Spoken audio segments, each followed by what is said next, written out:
Hello, everybody. My name is Katie Sargent, and I work with Work Design Magazine. Thank you for joining us in our second year of the NeoCon Talk series. These talks are 20-minute conversations on a range of topics from a variety of speakers from all over the globe. Welcome to day 2. Thank you to our sponsors Formica, 9 to 5 Seating, Dauphine, Garden on the Wall, and Via Seating. Also right behind us, we have a Beatrix coffee and pastries set up, so if you guys need to refuel, feel free. As well as in between the talks, we're gonna be having some workplace trivia with prizes, so you guys can get some vouchers to go get some free coffee and snacks, so be sure to stay around for that. And first up on our talk series is Sensory Processing and Neurodiversity in 2024 with HOK's Olivia Danielson-Veed. Welcome, Olivia.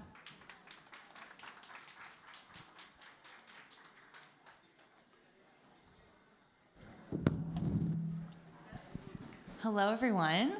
Nice to see some familiar faces, new friends, old friends here. I really appreciate you taking your time to come see this talk. It's something I think is extremely important, and I'm so glad it's getting more traction in the market.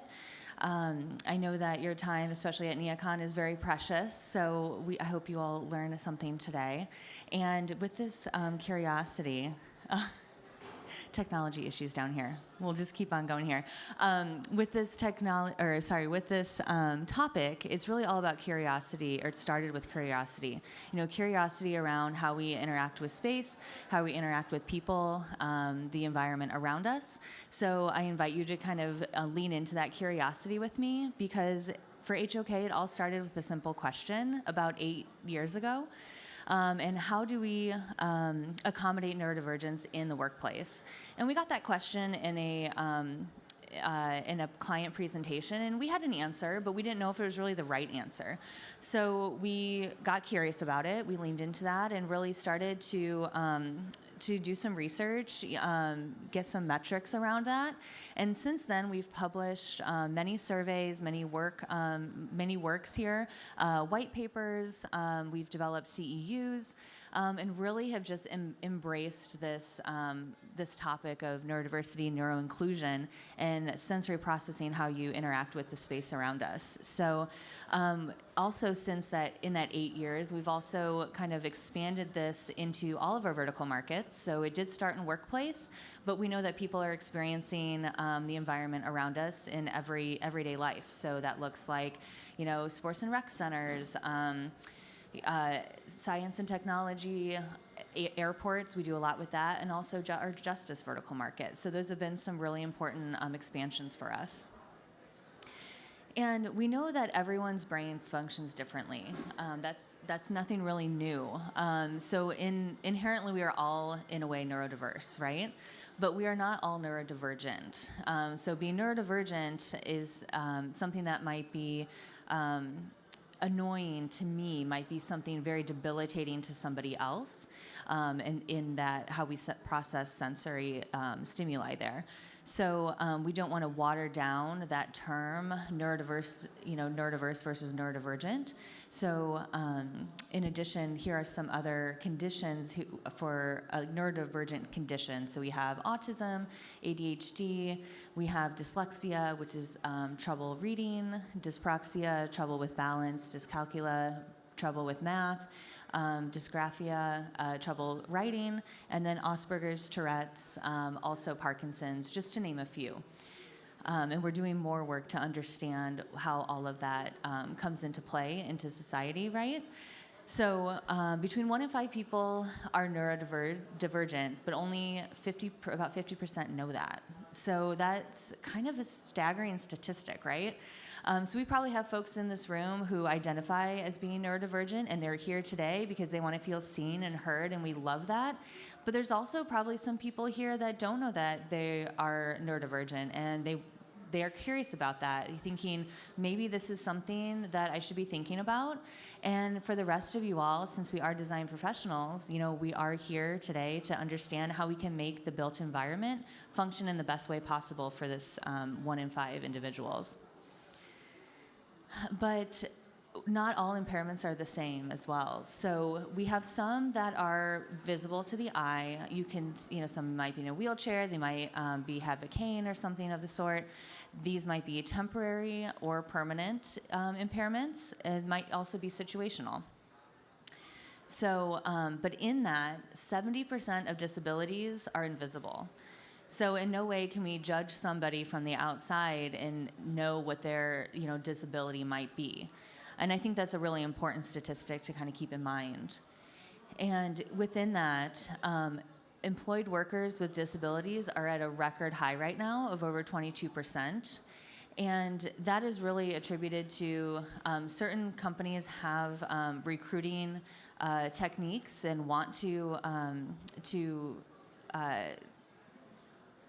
recruit neurodivergent individuals. And that is, really important to be able to promote these individuals in a society that supports them as well. And it's estimated that 25% lives with a disability. So you can tell between those two percentages, they are still kind of underrepresented in the workforce in general. And on top of all of that, there's still a stigma, although it is, waning, a stigma about identifying yourself and having a disability. So where this physical, cognitive, and social exclusion happens, it can occur at a point of interaction between the individual and the environment. And where that misalignment happens is where that disadvantage occurs. So, and that last quote was really from the World Health Organization. And so this is coming from, all sorts of organizations, really digging into this. And we as designers have an extreme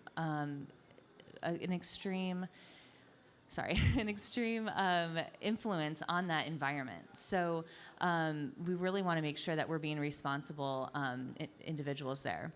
And so this was a quote from an autistic a participant in one of our surveys. And it says, "We are fresh water and salt water. Put us in fresh water and we function just fine. Put us in salt water, we struggle to survive." And I thought that was just like, wow, kind of knocks you over the head, right?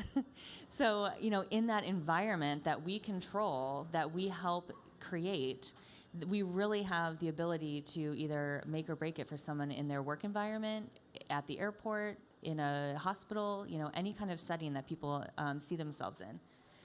So to understand that, we need to understand those sensory thresholds. So we have this kind of spectrum here from from hypersensitive to hyposensitive, and then neurotypical in between. So someone who's hypersensitive, they want less stimuli, they want things a little bit more neat, orderly, organic, clean, kind of less color. They need things to be more predictable. And less background noise is better for them as well. Whereas someone who's hyposensitive, just think of kind of amping up all those senses. So more color, more saturation of that color, texture, things that they can touch, feel. Being able to walk and move around and fidget is also very important. And thinking about things, unpredictable circulation paths, unpredictable textures, visual interest is all very important. So for the overstimulated, someone that's hypersensitive, having something that's a little bit more orderly. So for all of those bullet points we were talking about, this is kind of what some of those spaces could look like, right? And even when you see some of the color, it's very intentional. So it's done in very intentional ways. These are very clean lined, really bringing in those biophilic elements. That's going to be important for both of them, but also you can see it here being used as the color in a space even.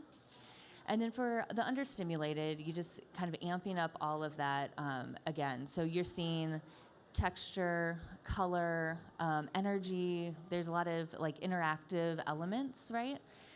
Being able to weave those into the spaces. So we understand and experience that space through our senses. And you're seeing 8 up here and probably wondering, where did you get these other 3? I only learned about 5 in school. Same here. So you see the ones that you already know, but then there's some extras here. So interoceptive, which is how you feel within your body. Proprioceptive, how you feel with how your body feels in relation to other people, objects, dividers, built environments. And then vestibular, which is dealing with coordination and balance. So, as an organization, we've really tried to get a lot more data points. There isn't a whole lot out there in the market right now, so we're really looking at understanding the space and people that are in those spaces. So we developed several studies and surveys. So to do that, we're going to focus on 2 here today with a teaser for a third. So back in 2022, we did a neurodivergent research study with Genius One, and we wanted to focus on some underrepresented groups. So we know that, especially in the neurodiverse population and what's being researched, it's mostly around children and men.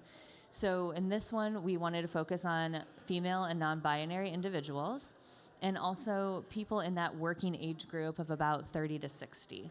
So you're seeing that represented here in some of these graphics. And then it further broke it down between hyper and hyposensitive, who kind of identifies as that. And you're seeing more people are hypersensitive, meaning they need less stimuli, than hyposensitive. And then within that breakdown as well, you're seeing ADHD, autism, and dyslexia numbers here. So you're seeing kind of how that is pulled through. And then also, I think what's really interesting is 57% of people had mixed neurotypes. So some who are maybe hypersensitive to sound, but hyposensitive to smell, for example.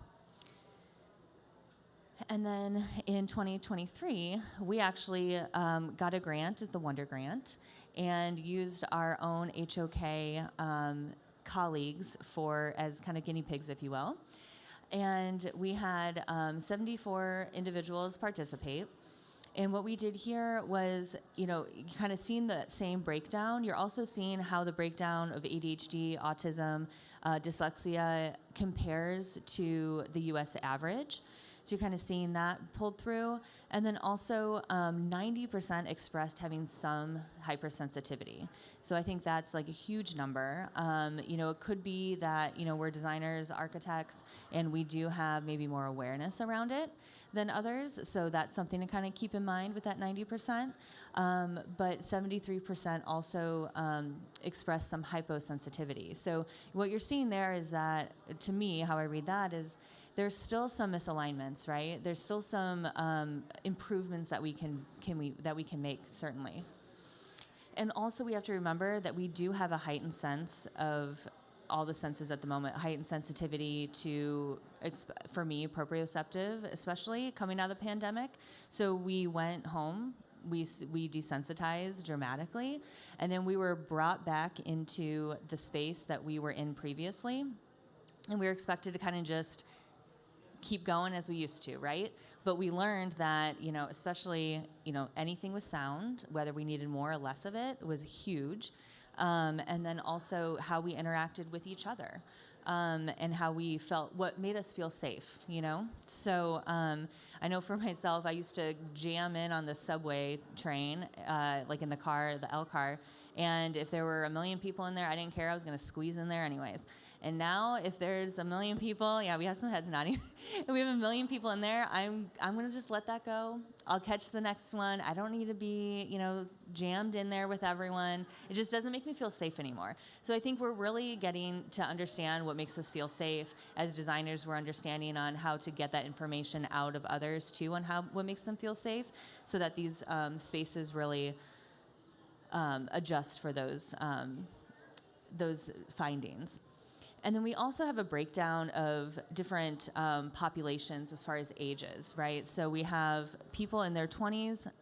You can see 71% identify as neurotypical, whereas for people in their 60s, 95% identify as neurotypical. And again, this could be they don't know that they're neurodivergent, right? There wasn't as much studies out there, right, that there are now. So very thankful that we're able to kind of be building upon this and also destigmatizing these as well. So in these sensory inputs, you can see that a neurodivergent population and a mixed neurotype population have the same top two stimuli that are bothersome to them. So we have the auditory and the visual. So that's important because in that hypothesis of thinking and understanding that people who are neurodivergent and people who are neurodiverse or have mixed neurotypes really do need the same things, but it's just the heightened sensitivity to one or more of those inputs. And then also some things that people are hyposensitive to would be visual and auditory. And again, visual and auditory were number 1 and 2 on both of those, hyper and hyposensitive. So I just find that fascinating because that's something that we can really key into so that we kind of are keeping an eye on that. So some of these challenges in the environments, we have sound, temperature, lights, anything that you can create some user controls around are going to be very beneficial. Temperature, obviously, that's a tough one. Even getting off the elevator on this floor, I was like, wow, it is cold in here. Yeah.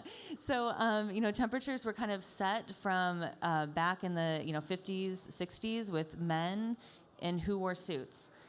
Even looking around today, not seeing many men in suits. So, needing to kind of understand how we can make that a little bit more approachable for everyone. And then we talked about the number of people and the proximity to others. We used to just kind of have all hands meeting spaces, designing all hands meeting spaces, and having as many people as we can in there. Now, a lot of times what we're doing is kind of creating like a decentralized model where you can have an all hands area available to people and they can go there, but you can also broadcast it to other areas that have less people than as well. So someone can go to some of these more decentralized areas to be able to experience that in a way that feels more comfortable to them. Also, enclosed versus open spaces, people actually feel better in an open space. It's a little, they can see things coming at them. It's kind of a little more of a survival mechanism, right? And they're able to, kind of have more predictability as to what's around them. So, and then also finally, patterns, color, and texture are also extremely important too, as you layer all of those in there. So some of our top design strategies, we have the neurodivergent population and their top 13 design strategies, and then also a mixed neurotype. So what's fascinating about this is that all of these are the same for both groups. So from a neurodivergent perspective, they have the same top 13 as someone who is a mixed neurotype. That said, they're in a different order, so the priority is different. But when you design for the extreme, you still benefit the mean. So when you're keeping an eye on those hypersensitive areas, hyposensitive areas, you're still benefiting everyone in between that on that very big spectrum that we were looking at previously.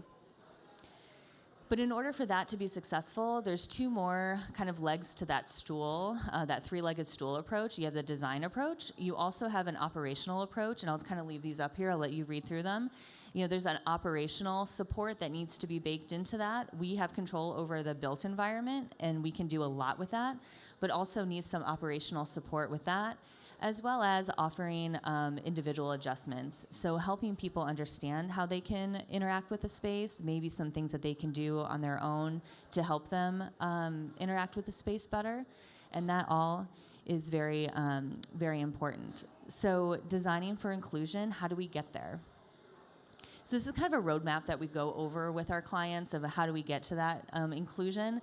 I'm going to focus on numbers 5 and 6, really kind of that spatial awareness, the spatial zoning, and also the kit of parts. So when we're creating a kit of parts, we take a look at the 6 modalities of work. You're seeing right here, so concentrate all the way to convivial. And then there's that sensory threshold underneath there, and then also layering in the hyper versus hyposensitive areas. So there's different kit of parts for each of those, but they all play well together because they do benefit everyone. Someone that's hypersensitive could use a hyposensitive, area. It doesn't necessarily mean it has to be exclusive, right? And then understanding the spatial sequencing. So really amping up the vibrancy and the energy at kind of the social areas, and then dissipating that as you go to the more quiet zones. So wanting to make sure you're keeping really good contact on that, and also that acoustic buffers, the visual barriers, those are going to be huge as you have a space that's very beneficial to everyone. So these include, energy levels, activity, acoustics, and lighting. And then within that, this is kind of just an example floor plan, right, of how these kind of can work together, just as an example. So you can see that it's zoned very intentionally as these kind of all come together. And then we always say there's a compelling human case for being mindful, having safety front of mind, making sure people feel inclusive, heard, and seen. And also, we are no longer just designing environments, we are designing the experience. So we're really excited to look forward to next year, where right now with our Seattle office, we're doing a study where we're having everyone wear Fitbits, so it's tracking step counts, activity, stress levels, that sort of blood oxygen even, so we can understand how people are working in their space now. And we've been doing that for about 4 months. And then in July, they're moving into a brand new space that was designed with these neuro principles in mind. And then they're going to be tracked with those same metrics for another 4 months so that we have more data points. And we definitely look forward to sharing that with all of you next year. But it's something that we're just trying to find more and more ways to get these data points and be able to share with everyone so everyone can help interact with their environment and be successful in that.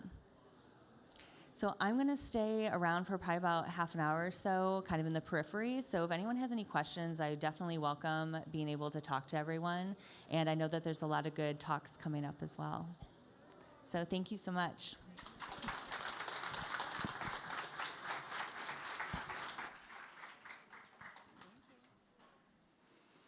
Thank you, Olivia. So we will have a recording and recap on all of these talks as well on workdesign.com. You can get a free subscription, so that way you can be notified as soon as the videos are up. Next up at 2 p.m. is Why Include OTs in Your Inclusive Design Team with Francisco Lasta. See you guys in 10 minutes.